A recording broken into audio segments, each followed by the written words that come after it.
Titre: La femme des eaux. Histoire vraie, inspirée d'un fait réel en Afrique. Il y a plusieurs années, dans un pays d'Afrique de l'Ouest, vivait un jeune homme nommé Samuel. C'était un garçon intelligent, courageux et ambitieux.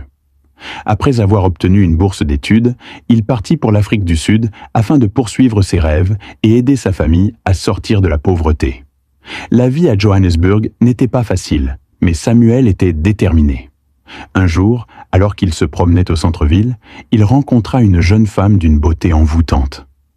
Elle s'appelait Nadia. Sa peau brillait comme l'eau sous le soleil, et son regard semblait cacher un monde mystérieux. Ils tombèrent amoureux. Peu à peu, Nadia s'installa chez lui. Leur amour était intense, presque surnaturel. Ensemble, ils eurent 2 enfants. Du moins, c'est ce que Samuel croyait. Pendant 10 ans, il vécut heureux, persuadé d'avoir trouvé la femme de sa vie. Mais un jour, Samuel décida de rentrer dans son pays natal pour présenter sa famille à ses parents. Il acheta des billets d'avion pour lui, sa femme et ses enfants. À l'aéroport de son pays, ses parents, ses frères et sœurs étaient venus l'accueillir, pleins de joie. Mais lorsqu'ils le virent descendre de l'avion, leurs sourires s'effacèrent. Samuel avançait, une valise à la main, en train de parler tout seul. À côté de lui, il n'y avait personne, mais lui, il riait, saluait, appelait sa femme et ses enfants par leurs prénoms. Tout le monde autour était choqué. Les passagers, les agents de l'aéroport, sa propre famille, tous voyaient un homme seul, parlant à des êtres invisibles. Sa mère, bouleversée, se précipita vers lui. « Mon fils, qu'est-ce qui t'arrive? Pourquoi tu parles tout seul ?» Samuel, surpris, répondit « Maman, arrête de plaisanter. Voici ma femme, Nadia, et mes enfants, Emmanuel et Grace. » Son père intervint, la voix tremblante. « Mon fils, il n'y a personne avec toi. Nous ne voyons rien. » Samuel regarda autour de lui, confus. Il tourna la tête vers sa femme, lui demanda de parler. Mais seul le silence répondit. Sa mère, affolée, appela un homme de Dieu, un prêtre de la famille, réputé pour son discernement spirituel.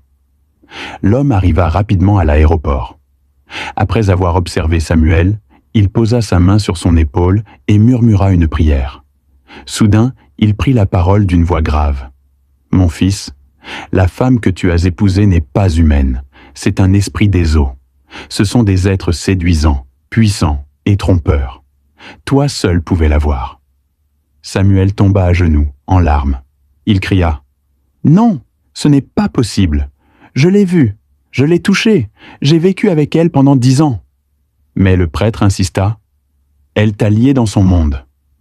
Ce que tu croyais réel n'était qu'une illusion spirituelle. » Samuel décida de repartir avec le prêtre, sa mère et son père en Afrique du Sud pour comprendre la vérité. Quand ils arrivèrent à son appartement, tout était vide. Aucune trace d'une femme, aucune photo, aucun vêtement d'enfant. Même les murs semblaient glacés et déserts. L'appartement était comme abandonné depuis des années. Samuel tomba à terre, pleurant toutes les larmes de son corps. Il comprit qu'il avait vécu dans une illusion spirituelle, piégé par une sirène des eaux qui avait pris forme humaine pour l'envoûter. Le prêtre le prit dans ses bras et lui dit « Mon fils, dans le monde où nous vivons, tout ce qui brille n'est pas or. Il existe des esprits séduisants qui prennent apparence humaine pour tromper les hommes. C'est pourquoi il faut prier avant toute relation, avant tout mariage.